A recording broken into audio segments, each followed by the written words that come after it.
right behind that house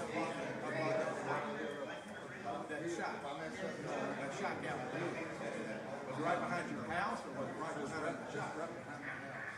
So he came through your yard? Well, that's good. Yes, it is. I mean, it was in your yard. No, it wasn't in your yard. It was probably 100. Okay. But there's a cedar thicket there. They said they stayed in the thicket there. So the same as probably this other. I found that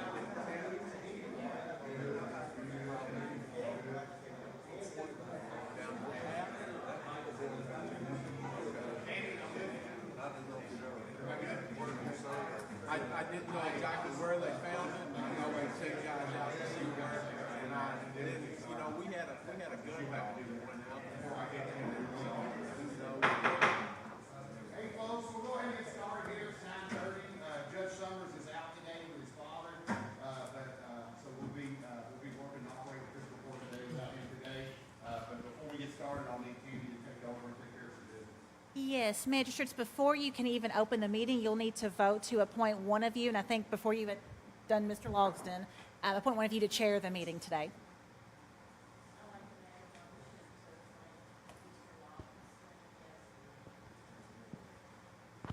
The chair for the meeting today. Second.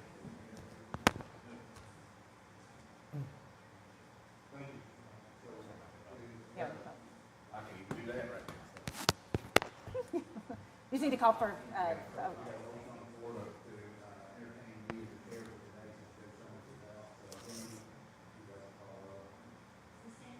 yes. Mr. Logsdon? Yes. Ms. Johnson? Yes. Mr. Lehman? Yes.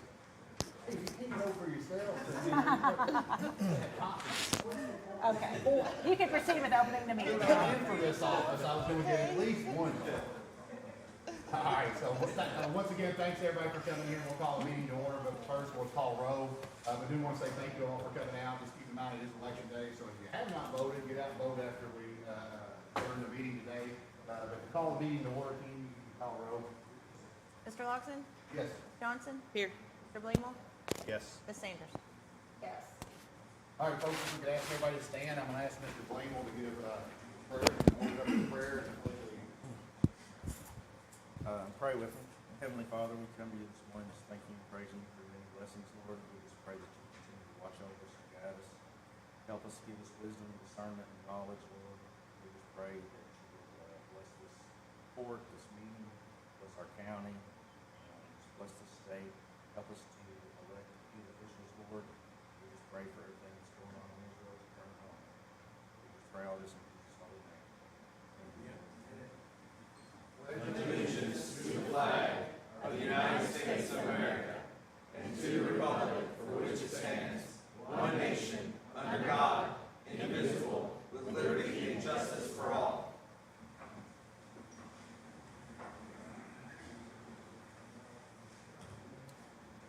All right, thank you, Ryan. And once again, thank you everybody for being here today. And of course, it is election day, as I said, so be sure you get out and vote, exercise your right to vote today.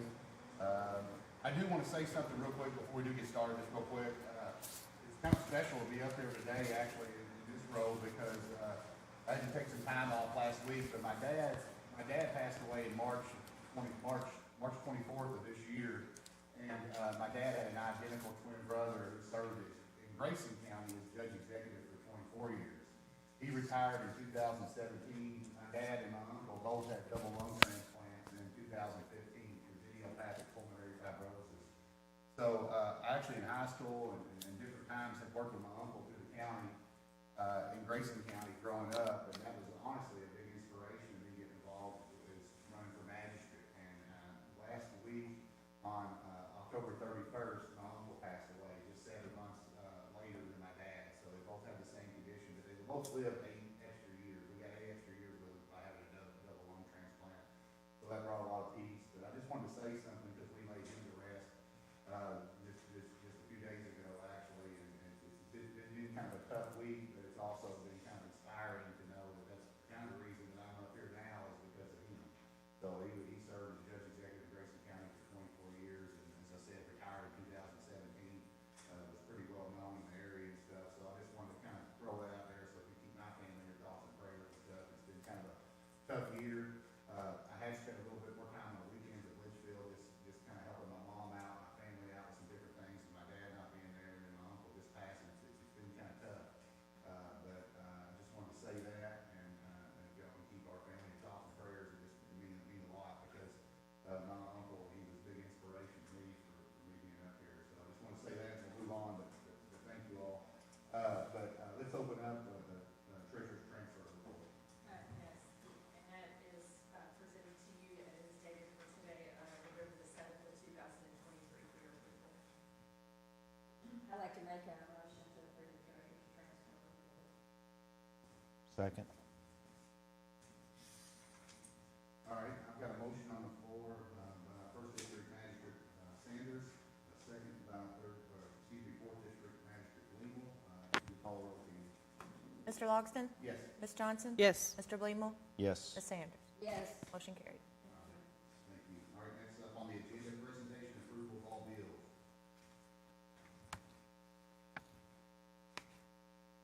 I'll put that in the form of a motion that we approve all bills as presented. Second.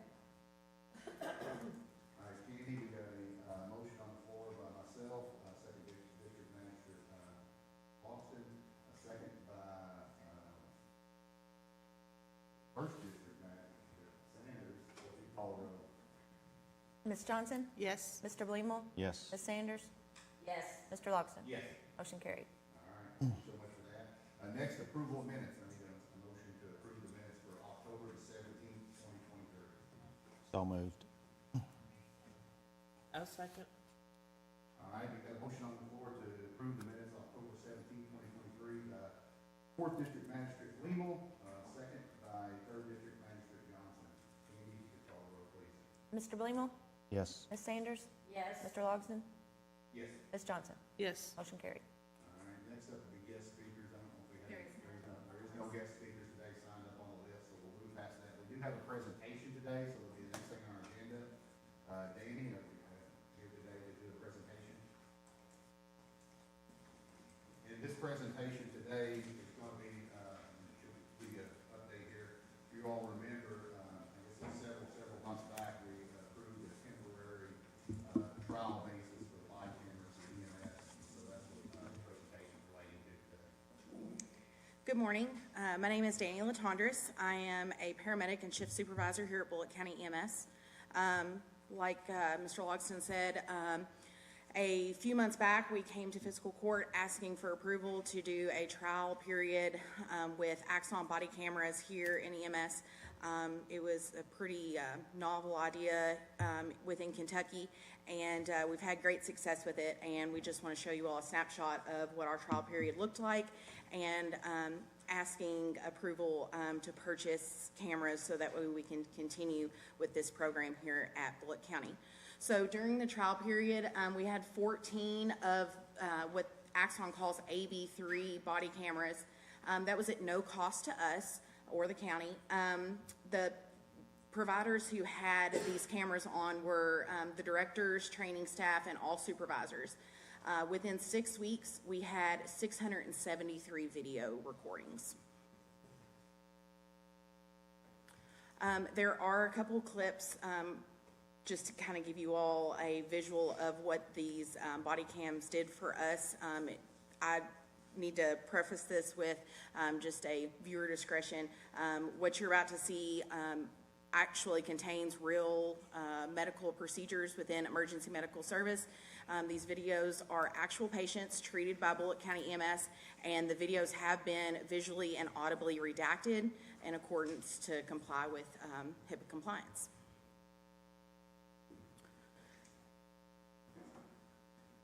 This video here shows us loading up a patient after cardiac arrest. This patient was found down by family. CPR was provided to the patient. We worked with a couple crews here in Southeast Fire to be able to provide pre-hospital care during this cardiac arrest. The patient was then loaded here into the ambulance and transported. Right at the beginning of this, you'll see we had a small equipment malfunction with the stretcher. Those are the little things that cause issues later on with treatment and transport and can save us time later on that we can train with.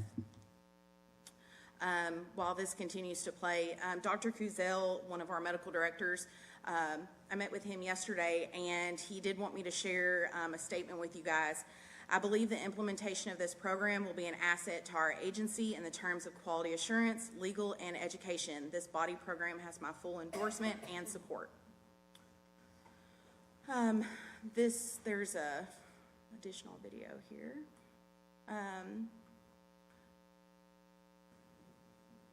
It's the next one, please.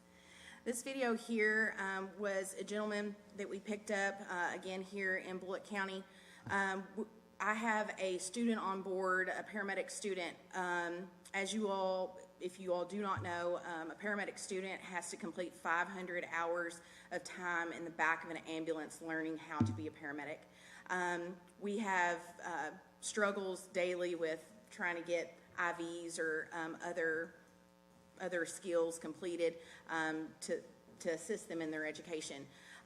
This was a video that we were able to replay after we got back to the station and able to walk through step by step and pause on exactly what we were looking at, how we were able to get a successful IV attempt here, and as we have been with other teaching moments and videos. Another statement I'd like to share, Michael Baranski. I was not in favor of the body cams when I first heard about them. After being able to go back and watch a run that I drove in to see what happened in the back, it changed my mind. I was also able to sit down with the medical directors and review this run. With proper use, I believe the cameras can benefit all providers and the service. This video here, one of the things that we presented when we came to you guys in July was complaints in EMS. And we had a total of 6 complaints, 4 that were written, and we were able to go back and look at. Those 4 we had body camera footage of.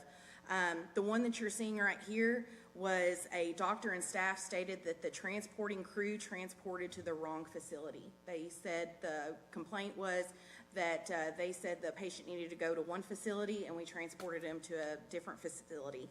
After that complaint was reviewed, the doctors were able to hear of the complaint as well. They reviewed this footage along with Director Hill, and We were found that we saw the staff and we were able to hear the staff tell us exactly where that patient was being transported to, and we transported to that exact facility. So immediately that complaint was solved and taken care of. We had a missing insurance card. A wife called. We transported her husband, and she said that we took his insurance card, and we needed to return it. After reviewing that run, we were able to see that the provider took the insurance card, copied the information down into our computer and charting system, handed it right back to her. She turned around and set it on her dining room table. We were able to tell her that. She found it on her dining room table. That complaint was solved. We had a personnel issue with some possible contamination, and again, that was reviewed and looked at, and that was solved and taken care of. We had an agency-to-agency complaint regarding our policy versus the other agency's policy. After review of that body camera footage, the directors noticed an issue between the agencies that we needed to further train on. They have since met, and we've trained on that issue, and that complaint has been taken care of. Largely, the trial went great. We had honestly very little complaints from the personnel and the staff of EMS, and largely over time, the people who spoke out against it and were not in favor of the policy came to us and had completely changed their mind, and decided that they would even have runs that they said, I wish I had a body camera on during that run so we would be able to review it or talk about it or what have you.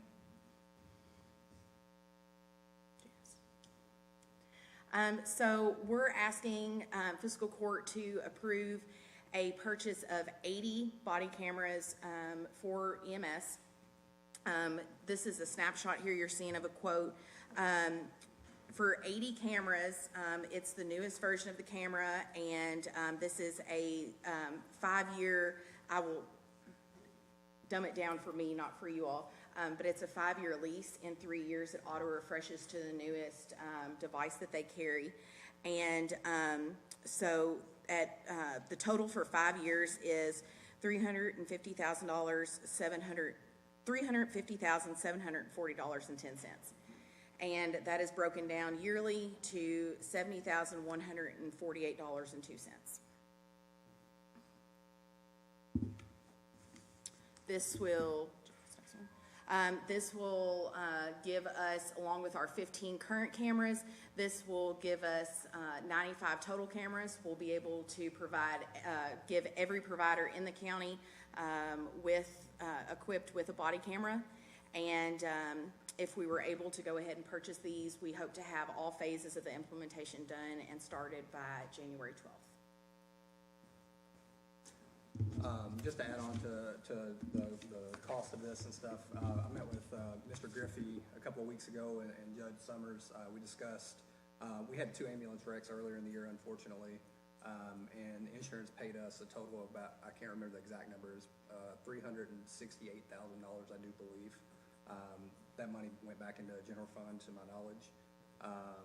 So we spoke about using that money to make this purchase. That way it's not a increase on the budget. And we did check with the auditors. My concern on that was we had a wrecked vehicle. We needed to use that money to replace the vehicle. And you're not doing that with that money. I've never heard a word back from you all. No, I mean, are we using Oh, that money? Are we using the insurance money to replace those vehicles? No. So I called the auditors and I said, can we still use this? And they said, you're not replacing the vehicle, you can't use it. Is that the conclusion of y'all's presentation? It is. First of all, well, thank you for the presentation today.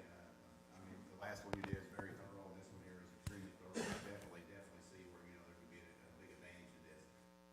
I would like to make the recommendation, since Judge Summers isn't here, but I mean, if anybody else feels different, I mean, they can definitely act on that. But I'd like to make a recommendation that we table a decision on this until he returns. I know he had the opportunity to see this presentation as well. Not this He exact has not presentation. seen this one. Okay, maybe that would be my recommendation, is possibly to meet with him, review this, let him see this presentation himself, because I think currently, right now, it's my understanding, you said this would bring us to a total of 95 cameras total. That's correct. So we're looking at that, so we do have, I know you all have yours on now, so we have 15, is that in the field right Correct. now? So we had 14 during the trial process that were essentially loaned to us at no cost, and we purchased 15 to replace those, so that way we didn't go without coverage of having them, between getting a full vote and approval for So you the do entire. have some cameras right now? That's until we correct. make a decision or something? The personnel who were wearing them during the trial phase still have them. Okay, okay, because I see the importance of it, but also, I would like to kind of talk to him and discuss, that would be my opinion. But with that being said, I'd like to table a decision on that, so we can review the numbers and see, you know, if he thinks it could fit. I don't know what your all's thoughts are. I agree with that, but I do have a couple of questions, just so we can be thinking about it until we hear it again. So if you had 95, does that leave any left over, or what if you hire somebody next week? What do you do? So that does leave us with spares. Looking at the roster, all full-time employees would be assigned them, and right now we're at, Right now, we have, that would leave us with about 30 spares, 30? from full-timers. But we plan to outfit part-timers as well when they come in. And we're filling a lot of our trucks with part-timers right now. so for instance, just right now on this shift currently, we have 4 part-timers working. So They that. could share them, couldn't they, the part-timers? They can, however, this is what I will say. If, for instance, if myself and the nighttime shift supervisor were sharing a camera, like if we handed them off like we would radios, when I take off my body cam at the end of my 12-hour shift, if I have used it continuously, one day I had 18 different videos on my camera. Didn't have time to charge it or dock it, upload videos during the day at all. When I took mine off to dock it, it had 17% left on it. So that's not viable to be able to hand that off like that. Another issue we looked at, because we wanted to stick with putting 2 on each truck, just like we would radios. In looking at that, it is not HIPAA compliant when we do that. They have to remain assigned to the same person. If you look back on those videos up in the corner, it has a serial number to the body camera that was used, and who that was assigned to at that time. So if you look back at the audit trail on it, it shows who that camera was assigned to, and that follows HIPAA compliance. If I were to hand mine off to, say, Director Hill this evening or whatever, and he were to use that, technically it doesn't follow HIPAA compliance, and we have to comply with HIPAA for this program to work. Even though there's a shift change, it could be documented, it's still, it seems like if there was a shift change and you documented the serial number change, that would still. From what we talked with the other agencies that are doing this, they ran into the same issue. Talked to a fella who works for New Orleans, and they said they ran into the same issues. So, I mean, we can look into that further if maybe we can document it differently. Another thing, if you all recall from our previous presentation, we were going, like Ms. LaTondra said, we were going to put them on the trucks and have crews swab them out. We found that HIPAA thing, but during the last meeting, Judge Summers said he would rather outfit every individual with the camera versus having to swap them back and forth. That way there's no inconsistencies in the Could we recordings. possibly, this may be a request or stretch, but I always like to have a plan B, just in case plan A doesn't work. Could you possibly, maybe in the next 2 weeks, look at, if it was not approved for 80 cameras, what would be the second best scenario possibly for you all to still help move forward, but maybe not? I'm just talking out loud, because if, you know, if we don't get the votes or everybody doesn't support it, maybe there's another alternative option, and that's because I know y'all, Judge Summers isn't here today, but I know several people have mentioned things that Judge Summers has said, so I'd hate to, you know, act on something without him not being here, in relation to this. But with that being said, I'd like to see maybe a plan B, because, you know, that way if we look at it and we don't feel like that's something we can do, we can say, well, here's the second best alternative, if that makes sense. That's no problem, absolutely. Any other questions relating to this? I got a couple, but Karen's got more, I think.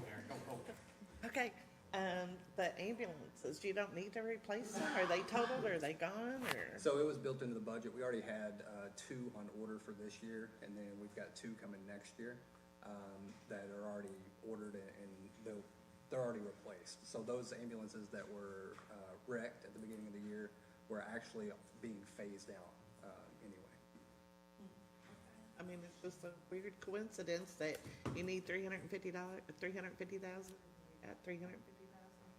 and you're not gonna come next month and ask for a new ambulance? Nope, we've already got them on order. We actually have 10 ambulances currently, which is what we had 10. before, because we did receive 2 ambulances back in October, I do believe. A couple of September, October. loaners from other, Yep, those are back in, at Metro, so we don't have any loaners Oh, currently. And then again, next year, we're getting more, so we'll actually have more ambulances than we had before those were wrecked. So what's your total on the ambulance? The total on the ones that were wrecked, I don't have that number in front of me, but it was like 368,000, somewhere in that ballpark. No, how many trucks do you all have? Oh, we have 10 currently, 10 ambulances. 10? Yes, And then you've got 2 new ones coming, yep, next year, so that will make 12? yep. Just real quick, the ambulances that we do have, I think a few years ago we voted, do they all have cameras in the ambulances? They do, in the dash, Not in the back part of the? not in the back of the ambulance. Dash. Only in the dash. Those cameras, the company that provides that software is really outdated. So we're looking at we're actually looking to do Axon cameras in the dash to replace those. come on, let Brian go. So you answered one of them. I was wondering how many ambulances we had, if those were being replaced. But so how many EMS employees are on shift the most at any one? Any one point, there's probably, we run 8 trucks a day, so that's 16 at a minimum. 2 cars, it's 18. And then the directors and the training staff, so about 21, 22 people at a time. Because, so I'm just gonna play devil's advocate. I would probably be more supportive of everybody that's on shift having one, and either have extra batteries, whatever it takes to swap them out, because that's a fourth of the cost, really. Yeah. So that's what I would look at, like, know how many employees we have on shift. You said 22, the most. So I'd probably be more supportive of that than just already have 15, 80, it's 95. We can definitely look at this in a Plan B scenario. I understand what you're saying with like having 22. I do think it would have to be double that just because of day and night shift. Because of like what I said, as far as uploading the videos, and you know, that does take some time. Once you dock it, depending on how many videos and how long they are each, it could take, you know, a couple of hours. So the one you had that had, what, 18 videos or something? How long did that take? I don't know, I docked it and clocked out and home. So I couldn't Yeah, tell I'd just you like what to it know was. some information like that. Approximately It how long? takes Might it take an hour? an or- hour. It is, I have had videos, and there again, have had a slower day where I have had one recording on it and been able to dock it, and it was done within 10 minutes and put it right back on, and that would have been fine. But in the busier sectors, it's just not, we're just not able to do And that. that's probably one of my biggest concerns. I mean, I lost my phone in the lake, and I'm horrible about backing up pictures and backing up stuff to the cloud, and it just seems like the time, a lot of times I just envision when you all are doing shift changes or something, it's kind of a hustle, hurry in, hurry out type thing. It can be. You know, if you're saying and suggesting it takes almost an hour, possibly longer to get that data off there, that's a lot of time every day for something to somebody to have to monitor and set. And that's my concern is you know, how does that all play out? And how has that been working in this trial? So you get off shift, Right. you come back and you plug that into a computer, you have a dock, how do you It's a get docking station. So at the end, so during the trial, we've had, each provider had their own. So we were able to come in, the beginning of shift, take mine off the dock, power it on, turn it on, or put it on my person, and then go throughout my day. Like I said, some days on slower days, or even if there was a run that we need to review that video now, we'll go ahead and dock it. But for the most part, at the end of the day, just like, you know, when you give handoff report to whoever's coming in for you, you take it off, put it in the dock, and you walk away. It automatically does everything, whether it be charging, uploading videos, doing updates to the software. It takes care of all of that. So you come off shift, you take off your camera, and then there's a docking station. Is that hooked to a computer? It's hooked to the Ethernet cord it's with hooked to the the internet. internet. It's not, it's essentially standalone. It doesn't use its own computer, And then but we got a room with like 80 of these sitting in there, I guess, lined up. currently, right now, we have 14 or 15 in the supervisor's office. Okay, I'm just trying to think of the logistics Yeah. of how it all works. And. And it would just- be actually, I'm sorry, No, you're it fine. would be actually different. We wouldn't have, you know, 85 or 95 sitting in a room because we have these different sectors. So we would have, you know, them in their respective sectors. And then to speak to your point about the batteries, these are not replaceable batteries, it's just rechargeable batteries. If something ever goes wrong with the battery where it's not holding charge or something, Axon would replace that.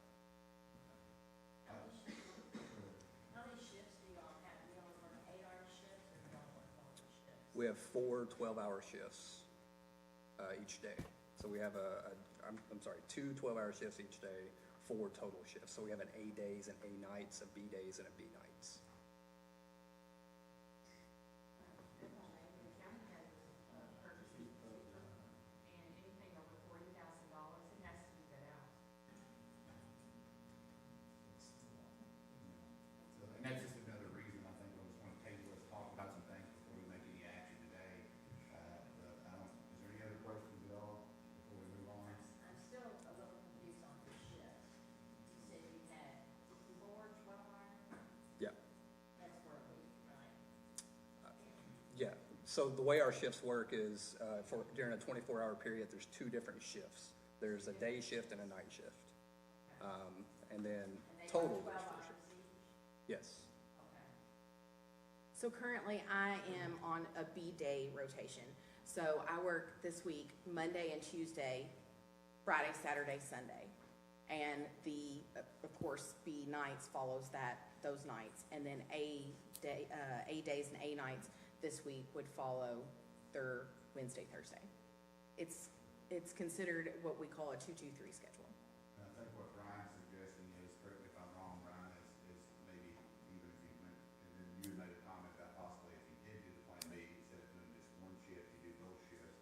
So then you have a rotation where if you've got approximately 20 people, but some of those are admin and different people that may not need one in the office, but you've got 20 people, let's just say, for example, day shift, 20 people night shift, that's 40. So you take your day shift, you dock your stations, they're charged up, so you just rotate them, that's kind of what you're talking about, isn't it? So it's something just to think about. We can definitely look over that and see But how I would that be would curious work. just to see that option B, just in case, because, you know, it is a lot of money here, and we'll talk to Keith and make sure that money can be allocated for that purpose and different things like that. But if there's not any other questions, I think we'll move on, but we really appreciate the time, you know, and the presentation. Anybody else have any other questions? Go ahead. Since she said that about the $40,000 bid, you have to get bids, so is there competition? Can you get some pricing from some other companies? There's some other companies that offer body cameras, not to this standard, but we can definitely look around and get other bids. I mean, you're gonna have to, right? And And sometimes you do advertise for bids and you only get one bid because there is only really one company that does it, but you have to do it, yeah. Yeah, I understand. yeah, And like I said, that may be the only company that does it, but they have to at least advertise. yeah.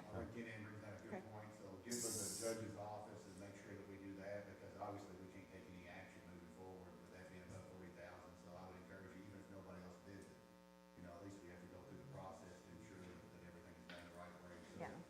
make sure that that's put out to bid, because, you know, that's, I'm glad you brought that up, because, you know, that's. Well, and that would be action of the court, so your first step, if you were gonna take action at the next meeting, would be to vote to advertise for the bids. Yeah, I don't have a problem at all doing that, we're not taking action on whether we're implementing this or not, and get the ball rolling, and then the judge gets back with the top of his, so he can make a decision. But with that being said, I mean, I'll even put that in the form of a motion, if everybody, you know, agrees. I have another question going with the bids. I know, so the bid for the 5-year per year is $70,000 a year. So if they got it below the $40,000 a year, even though the 5 years totals more, would it still have to go No, out for no, bid? it still has to be bid. Okay, You look at your total.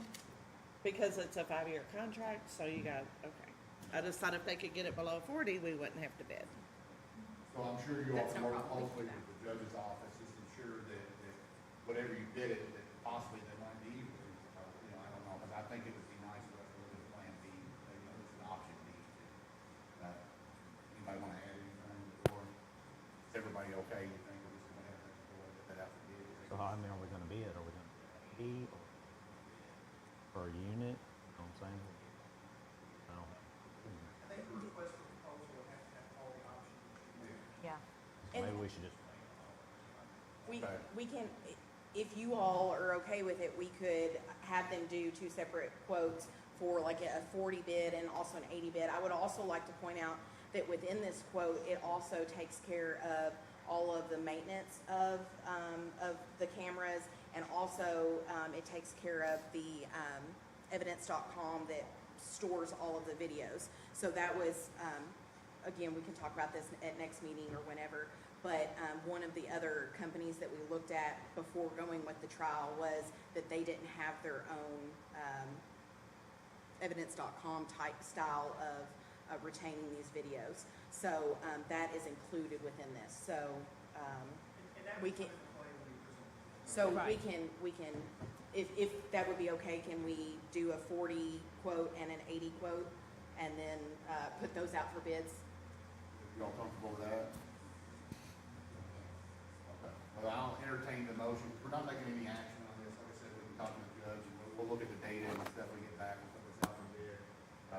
I'll make a motion that allows the EMS to put out a public bid for the body cameras with a projection number of 40 and a projected number of 80. So we want them to bid 4 or 5 year time period, I guess, or whatever, whatever they want to bid. comparable, where they're comparable. That makes sense to me at all. I'm rambling there, but don't really know exactly though. But yeah, well, I'd like to make that motion to put that out. And I'd like to make sure that we can make this happen. I'm really in favor of it. We just need to work through the logistics of it all. I completely understand. We've got. And once again, thank you for your presentation, detail. It's really great. I've got a motion on the floor by myself to go ahead and put that out for public bid for body cameras for the EMS Anything service else we need to with a declare? quantity of They're 40 pretty good. compared to a quantity of 80. Do you need a second? Yeah. Okay, I'll second. Okay. So we've got a second on the floor, by Mr. Johnson, third district Mr. Johnson, will Andy, call the roll. Ms. Sanders? Yes. Mr. Logston? Yes. Ms. Johnson? Yes. Mr. Blumel? Yes. All right, thank you all so Thank you. much. Don't feel defeated, we're just. No, going through the completely right understand. process Thank you here. guys so much. All right, thank you all so much. So that brings us, I don't think we have any new presentations added or anything today, so that'll move us over into new business today. So we've got several of these, so Tammy, are you ready to do some reading I'm ready. today? Let's do All it. right, so the first one today, in new business, is gonna be the second reading, so some of these are second readings today, so we'll take action and give action on some of these.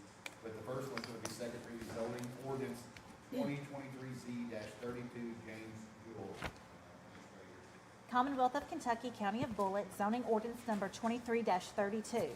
An ordinance relating to the changing of zoning of certain property from R2 residential to B1 highway business. The property in question is 3.57 acres, more or less, located at Armstrong Lane, parcel numbers 070-000-00-087N and 070-000-00-087M and 070-000-00-087L in an unincorporated area of the county.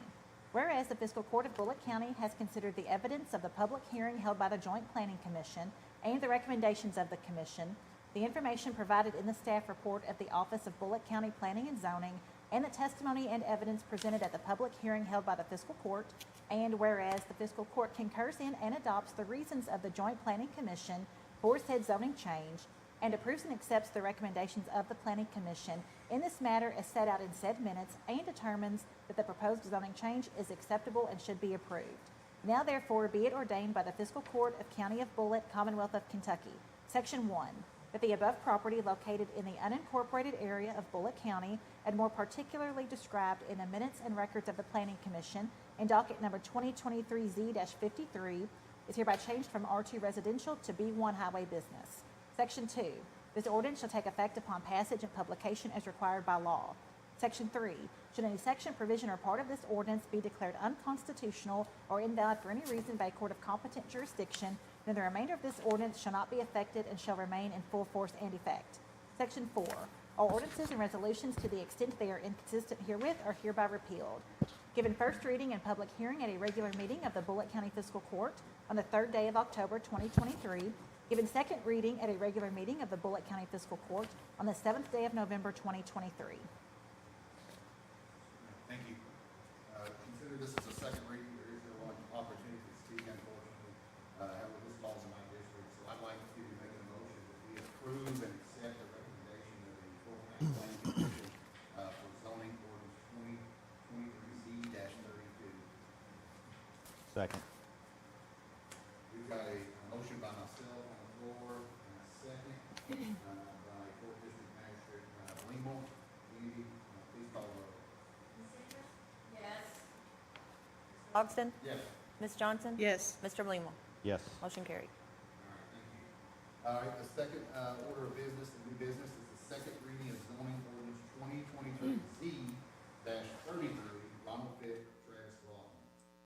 Commonwealth of Kentucky, County of Bullitt, zoning ordinance number 23-33. An ordinance relating to the changing of zoning of certain property from agricultural to R1 residential. The property in question is 3.168 acres more or less, located at Light Lane, parcel number 064-000-00-029D in an unincorporated area of the county. Whereas the Fiscal Court of Bullitt County has considered the evidence of the public hearing held by the Joint Planning Commission and the recommendations of the Commission, the information provided in the staff report of the Office of Bullitt County Planning and Zoning, and the testimony and evidence presented at the public hearing held by the Fiscal Court, and whereas the Fiscal Court concurs in and adopts the reasons of the Joint Planning Commission for said zoning change, and approves and accepts the recommendations of the Planning Commission in this matter as set out in said minutes, and determines that the proposed zoning change is acceptable and should be approved. Now therefore be it ordained by the Fiscal Court of County of Bullitt, Commonwealth of Kentucky, Section 1, that the above property located in the unincorporated area of Bullitt County, and more particularly described in the minutes and records of the Planning Commission and docket number 2023Z-54, is hereby changed from agricultural to R1 residential. Section 2, this ordinance shall take effect upon passage and publication as required by law. Section 3, should any section, provision, or part of this ordinance be declared unconstitutional or invalid for any reason by a court of competent jurisdiction, then the remainder of this ordinance shall not be affected and shall remain in full force and effect. Section 4, all ordinances and resolutions to the extent they are inconsistent herewith are hereby repealed. Given first reading and public hearing at a regular meeting of the Bullitt County Fiscal Court on the 3rd day of October 2023, given second reading at a regular meeting of the Bullitt County Fiscal Court on the 7th day of November 2023. Thanks, Danny.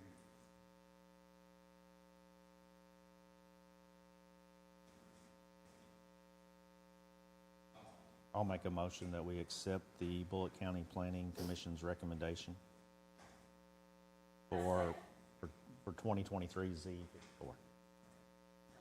That's okay. All right, Andy, we've got a motion on the floor by Fourth District Magistrate Brian Lingle, a second by First District Magistrate Sanders for the second reading of zoning ordinance 2023Z-33, Ronald Fitt, Travis Lawton. Andy, you can go ahead and call the roll. Mr. Logston? Yes. Ms. Johnson? Yes. Mr. Blingmore? Yes. Ms. Sanders? Yes. Motion carried. Thank you. All right, next one on new business, item number 3, second reading of zoning ordinance 2023Z-34, Chris and Corrine Striegel. Commonwealth of Kentucky, County of Bullitt, zoning ordinance number 23-34. An ordinance relating to the changing of zoning of certain property from agricultural to R1 residential. The property in question is 3.232 acres more or less, located at Weavers Run Road, parcel number 002-000-00-019AA in an unincorporated area of the county. Whereas the Fiscal Court of Bullitt County has considered the evidence of the public hearing held by the Joint Planning Commission and the recommendations of the Commission, the information provided in the staff report of the Office of Bullitt County Planning and Zoning, and the testimony and evidence presented at the public hearing held by the fiscal court, and whereas the fiscal court concurs in and adopts the reasons of the Joint Planning Commission for said zoning change and approves and accepts the recommendations of the Planning Commission in this matter as set out in said minutes, and determines that the proposed zoning change is acceptable and should be approved. Now therefore be it ordained by the Fiscal Court of County of Bullitt, Commonwealth of Kentucky, Section 1, that the above property located in the unincorporated area of Bullitt County, and more particularly described in the minutes and records of the Planning Commission in docket number 2023Z-56, is hereby changed from agricultural to R1 residential. Section 2, this ordinance shall take effect upon passage and publication as required by law. Section 3, should any section, provision, or part of this ordinance be declared unconstitutional or invalid for any reason by a court of competent jurisdiction, then the remainder of this ordinance shall not be affected and shall remain in full force in effect. Section 4, all ordinances and resolutions to the extent they are inconsistent herewith are hereby repealed. Given first reading and public hearing at a regular meeting of the Bullitt County Fiscal Court on the 3rd day of October 2023, given second reading at a regular meeting of the Bullitt County Fiscal Court on the 7th day of November 2023. All right, thank you, Tammy. I make a motion that we approve the zoning ordinance 2023Z-34, Chris and Corey Street. I'll second.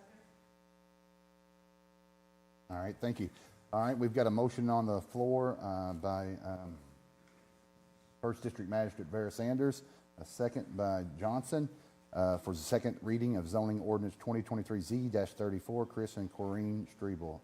Candy, call a roll. Ms. Johnson? Yes. Mr. Blemo? Yes. Ms. Sanders? Yes. Mr. Logston? Yes. Motion carried. All right, thank you all. Now we'll move on to item number 4, new business. This is a first reading, so first reading and public hearing for zoning ordinance 2023Z-39 Gaddy Irrevocable Trust. Planning docket 2023 Z58, Getty Irrevocable Trust, seeking to rezone from Ag to R2, located at 5942 Highway 44 East, listed as PVA map number 063-NW0-03-002 in the unincorporated area of the county. 5.171 acres more or less. The purpose is to divide into 2 tracts. Comprehensive plan calls for low-density residential. Bullitt County Planning Commission, pursuant to provisions of KRS 100.211, held a public hearing on October 12, 2023. Based upon the testimony of the applicants and proponents, the Bullitt County Planning Commission finds the map amendment is in agreement with the community's comprehensive plan. Because of the testimony received at the hearing, the Bullitt County Planning Commission recommends this requested zoning change be approved and sends a favorable recommendation to Bullitt County Fiscal Court. Commonwealth of Kentucky, County of Bullitt, zoning ordinance number 23-39, an ordinance relating to the changing of zoning of certain property from agricultural to R2 residential. Property in question is 5.171 acres, more or less, located at 5942 Highway 44 East, parcel number 063-NW0-03-002 in an unincorporated area of the county. Whereas the Fiscal Court of Bullitt County has considered the evidence of the public hearing held by the Joint Planning Commission and the recommendations of the Commission, the information provided in the staff report of the Office of Bullitt County Planning and Zoning, and the testimony and evidence presented at the public hearing held by the Fiscal Court, and whereas the Fiscal Court concurs in and adopts the reasons of the Joint Planning Commission for said zoning change and approves and accepts the recommendations of the Planning Commission in this matter as set out in said minutes, and determines that the proposed zoning change is acceptable and should be approved.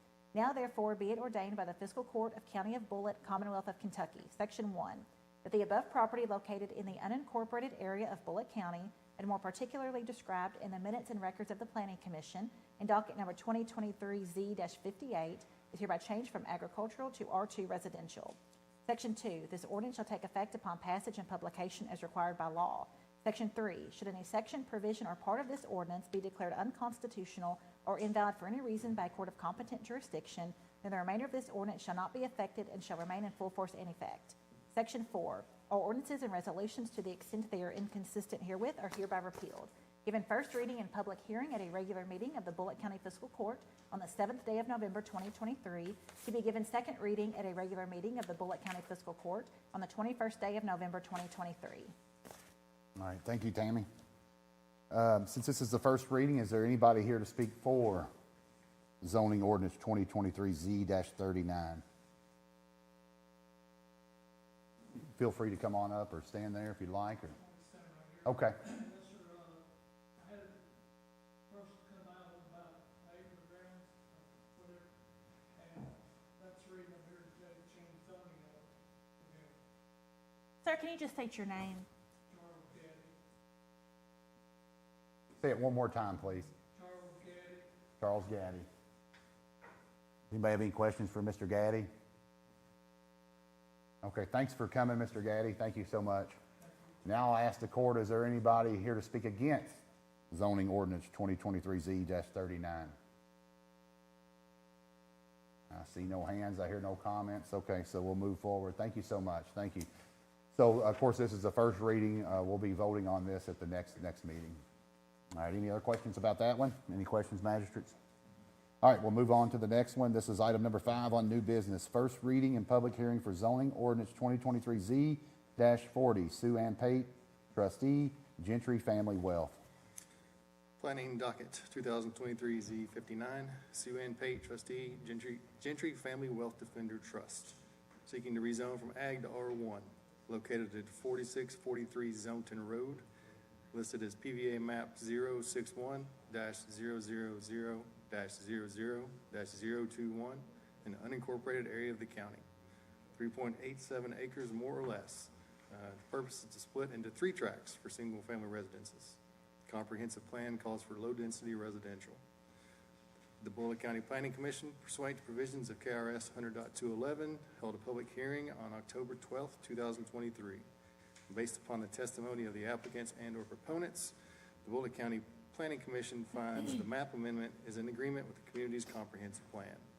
The following restrictions were added. The radius at the corner will be increased to an 80-foot radius, and there will be a 30-foot offset from the center line of the highway to grant a total of 60-foot right-of-way on that stretch. Because of the testimony at the hearing, the Bullitt County Planning Commission recommends the requested zoning change be approved and sends a favorable recommendation to Bullitt County Fiscal Court. Commonwealth of Kentucky, County of Bullitt, zoning ordinance number 23-40, an ordinance relating to the changing of zoning of certain property from agricultural to R1 residential. Property in question is 3.87 acres more or less, located at 4643 Zonton Road, parcel number 061-000-00-021 in an unincorporated area of the county. Whereas the Fiscal Court of Bullitt County has considered the evidence of the public hearing held by the Joint Planning Commission and the recommendations of the Commission, the information provided in the staff report of the Office of Bullitt County Planning and Zoning, and the testimony and evidence presented at the public hearing held by the Fiscal Court, and whereas the Fiscal Court concurs in and adopts the reasons of the Joint Planning Commission for said zoning change and approves and accepts the recommendations of the Planning Commission in this matter as set out in said minutes, and determines that the proposed zoning change is acceptable and should be approved. Now therefore be it ordained by the Fiscal Court of County of Bullitt, Commonwealth of Kentucky. Section 1, that the above property located in the unincorporated area of Bullitt County, and more particularly described in the minutes and records of the Planning Commission in docket number 2023Z-59, is hereby changed from agricultural to R1 residential. Section 2, this ordinance shall take effect upon passage and publication as required by law. Section 3, should any section, provision, or part of this ordinance be declared unconstitutional or invalid for any reason by a court of competent jurisdiction, then the remainder of this ordinance shall not be affected and shall remain in full force and effect. Section 4, all ordinances and resolutions to the extent that they are inconsistent herewith are hereby repealed. Given first reading and public hearing at a regular meeting of the Bullitt County Fiscal Court on the 7th day of November 2023, to be given second reading at a regular meeting of the Bullitt County Fiscal Court on the 21st day of November 2023. Thank you. Once again, this is a first reading, so is there anybody here today to speak for zoning ordinance 2023Z-40? I see no hands or comments. Is there anybody here today to speak against zoning ordinance 2023Z-40? I see no hands or comments, so we'll move on to the next one. Item number 6, first reading and public hearing for zoning ordinance 2023Z-41, Linda Gentry. Planning dockets 2023Z60, Linda Gentry, seeking to rezone from Ag to R1, located at 1917 Bogard Lane, listed as PVA map number 071-NW0-03-007, an unincorporated area of the county. 1.62 acres more or less. rezoning this portion to add to existing R1 property. Comprehensive plan calls for low-density residential. The Bullitt County Planning Commission, pursuant to provisions of KRS 100.211, held a public hearing on October 12, 2023. Based upon the testimony of the applicants and their proponents, the Bullitt County Planning Commission finds the map amendment is in agreement with the community's comprehensive plan. Because of the testimony received, the Bullitt County Planning Commission recommends the requested zoning change be approved and sends a favorable recommendation to Bullitt County Fiscal Court. Commonwealth of Kentucky, County of Bullitt, zoning ordinance number 23-41. An ordinance relating to the changing of zoning of certain property from agricultural to R1 residential. Property in question is 1.62 acres more or less, located at 1917 Bogart Lane, parcel number 071-NW0-03-007 in an unincorporated area of the county.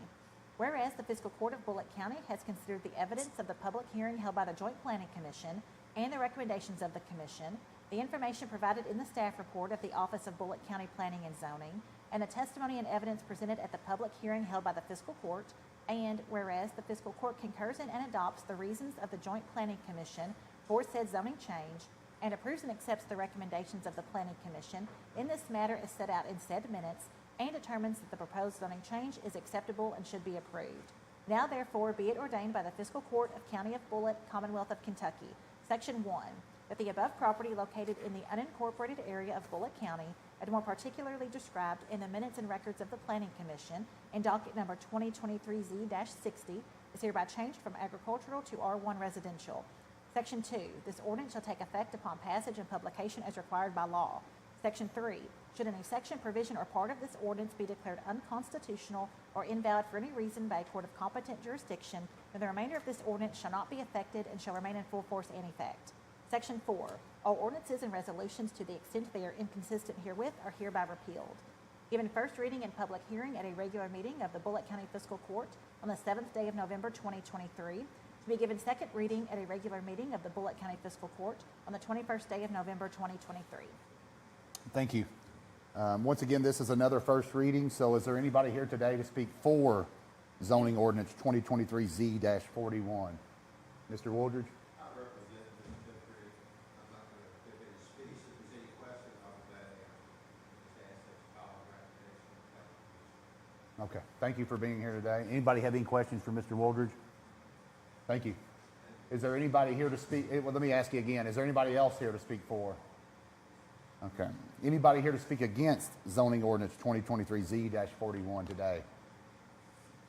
See no hands or no comments, so we'll move on to the next one. Thank you so much. Item number 7 on new business, first reading and public hearing for zoning ordinance 2023Z-42, Janet Jenkins. Planning docket 2023Z63, Janet Jenkins, seeking to rezone from conservation to R1.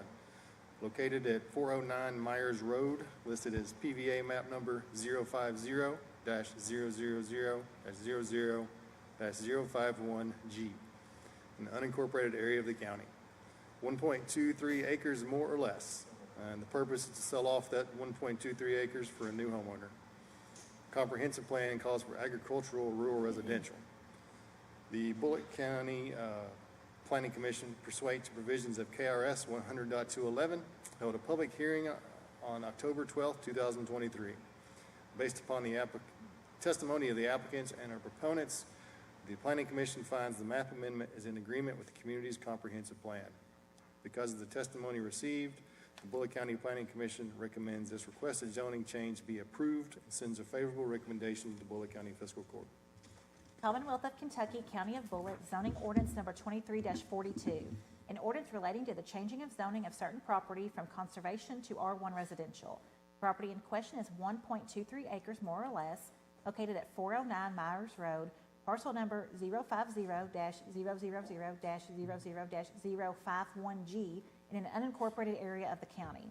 Whereas the Fiscal Court of Bullitt County has considered the evidence of the public hearing held by the Joint Planning Commission and the recommendations of the Commission, the information provided in the staff report of the Office of Bullitt County Planning and Zoning, and the testimony and evidence presented at the public hearing held by the Fiscal Court, and whereas the Fiscal Court concurs in and adopts the reasons of the Joint Planning Commission for said zoning change and approves and accepts the recommendations of the Planning Commission in this matter as set out in said minutes and determines that the proposed zoning change is acceptable and should be approved. Now therefore be it ordained by the Fiscal Court of County of Bullitt, Commonwealth of Kentucky, Section 1, that the above property located in the unincorporated area of Bullitt County and more particularly described in the minutes and records of the Planning Commission in docket number 2023Z-63 is hereby changed from conservation to R1 residential. Section 2, this ordinance shall take effect upon passage and publication as required by law. Section 3, should any section, provision, or part of this ordinance be declared unconstitutional or invalid for any reason by a court of competent jurisdiction, then the remainder of this ordinance shall not be affected and shall remain in full force in effect. Section 4, all ordinances and resolutions to the extent they are inconsistent herewith are hereby repealed.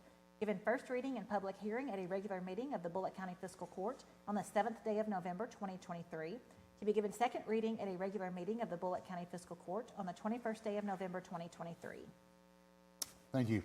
Once again, this is another first reading, so is there anyone here today to speak for zoning ordinance 2023Z-42? See no hands or comments, we'll move on. Anybody speak against zoning ordinance 2023Z-42? See no hands or comments, so we'll go ahead and move on to the next item. Of course, action will be taken on those at the next meeting. Item number 8 on new business, name an unnamed road, Commonwealth Drive. This does fall in my district. I think everyone should have received a letter from the Bullitt County Planning and Development. This is, my understanding, just a request to basically change the name of that road. Hubbard's Landing subdivision, Hubbard's Lane there, some of that was taken in by the city. There's just a couple houses at the back of here. We're just renaming the road. We're not taking over ownership of the road or maintenance or anything like that. So it's just a name change there for mail, 911, anything that might relate to that. So I'll make a motion that we approve the request to change the name of that road to Commonwealth Drive. Second. Andy, I've got a motion by myself on the floor to accept the request to change the name to Commonwealth Drive by myself, and a second by 4th District Magistrate Bleemel. If you could call the roll, please. Mr. Bleemel? Yes. Ms. Sanders? Yes. Mr. Logston? Yes. Ms. Johnson? Yes. Motion carried. All right, thank you all. Now we'll move to the next order of business. Item number 9, issue payroll checks for poll workers upon receiving the information from the clerk's office.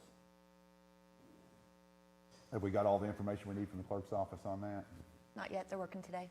Okay.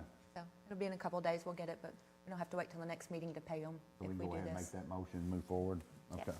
So moved. Okay. So we got a motion on the floor. Need a second? I'll second. Okay.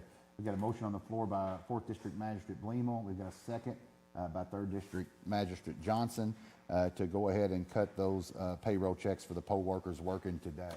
Do you need anything else clarified there? Just upon receiving the information from the clerk's office, Okay. that she can put them in and we can cut those checks and pay them. Okay. Everybody fine with adding that on there? Okay. Sounds good. So we've got that motion on the floor by Mr. Bleemel, a second by 3rd District Magistrate Johnson. Andy, if you could call the roll, please. Ms. Sanders? Yes. Mr. Logston? Yes. Ms. Johnson? Yes. Mr. Bleemel? Yes. Motion carried. All right, good deal. You know, they want to get paid. So once again, just as a reminder, it is election day. If you haven't voted, get out there and vote today. I'm going right after we leave here. All right, let's move to the next item. We've only got a couple more things. Hang in here with us. This is item number 10, second reading ordinance 23-38 county reapportionment.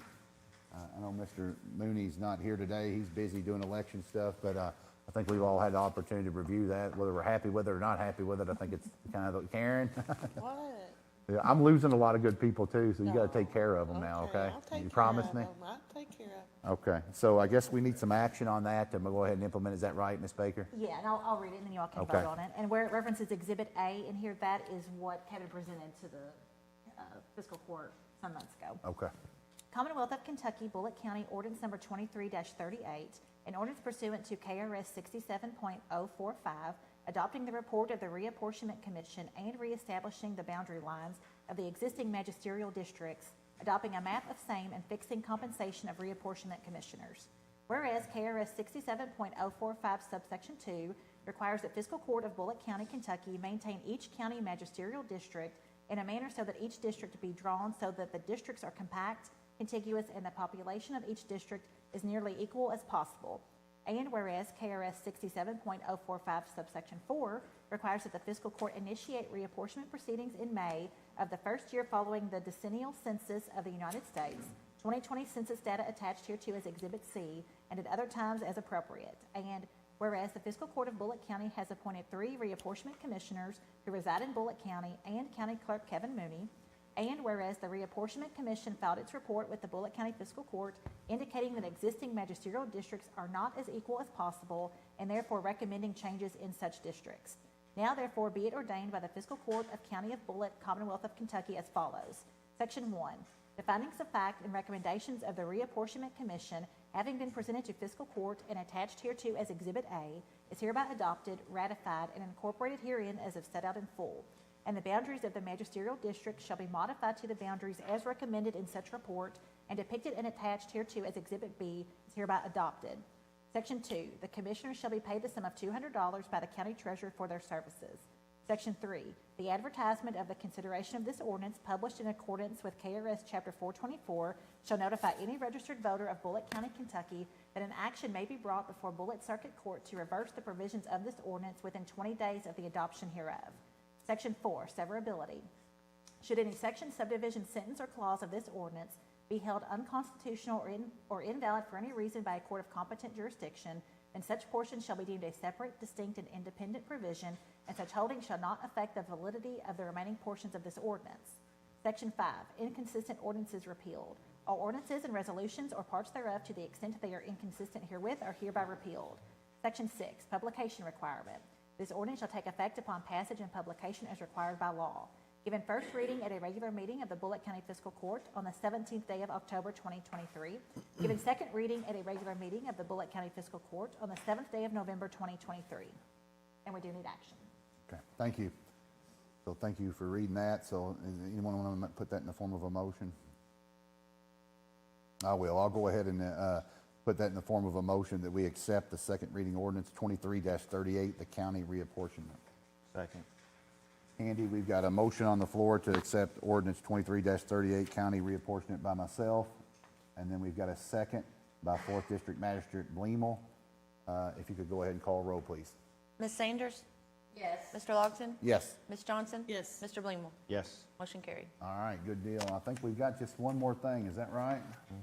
There's an addendum, one last item added, item number 11 on new business, and this shouldn't be a very difficult one for us, but surplus a non-functioning HP 6700 printer from Judicial Center with the serial number CN2BB9KHWZ. So I'll just speed things along, put that in the form of a motion that we approve that and surplus that non-functioning printer as listed. All right, thank you. So we got a motion on the floor by myself, Candy, a second by 1st District Magistrate Sanders. Go ahead and call roll, please. Mr. Logson? Yes. Ms. Johnson? Yes. Mr. Bleemel? Yes. Ms. Sanders? Yes. Motion carried. All right, good deal. Okay, Ms. Sanders, you got anything you want to add? No, just don't forget to vote. All right, I just echo what she said. Today's election day, so get out there and vote if you haven't voted. Karen? I agree. We're going to go vote. Mr. Bleemel? Good. You good? All right, what time is it, Ms. Sanders? It's 10:35, time to adjourn. Okay, I'll second that. So we got a motion to adjourn by Ms. Sanders, second by myself. Go ahead and call roll when you get a chance. Ms. Johnson? Yes. Mr. Bleemel? Yes. Ms. Sanders? Yes. Mr. Logson? Yes. Motion carried. All right, thank you so much. All right, thanks everybody for joining us.